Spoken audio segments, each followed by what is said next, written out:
আসসালামু আলাইকুম। দেখেন আল্লাহর সৃষ্টি, আল্লাহ কিভাবে সৃষ্টি করেছেন। মানুষ সাধারণভাবে যেভাবে গঠন থাকে এই মুরব্বির সেভাবে গঠন নেই। আল্লাহ তাকে হয়তো পরীক্ষার জন্য এমন দিতে পারে। উনি আজকে সাহায্যের জন্য মানুষের কাছে হাত বাড়িয়ে দিয়েছেন। এখন আমরা জিজ্ঞেস করব মুরব্বির জন্ম থেকেই এমন কিনা, বা মুরব্বির নাম কি এবং বাড়ি কোথায়। মুরব্বি, আপনার নাম কি? গ্রামের বাড়ি কেন্দা। আপনার জন্ম থেকেই কি এমন? হ্যাঁ, জন্ম থেকে এমন। আপনার চলতে ফিরতে ভাবে খুব কষ্ট হয়? কষ্ট হয়। পরিবারে আছেন কে কে? আমার 2 মেয়ে 1 ছেলে।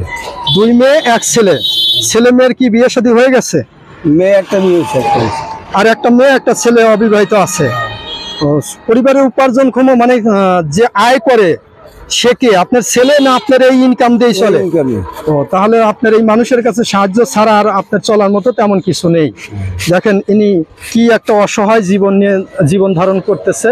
তার পেটের মধ্যে কত বড় পেট এবং হাত আল্লাহ দিয়েছে। হয়তো পরীক্ষার জন্য দিতে পারেন, আল্লাহ ভালো জানেন।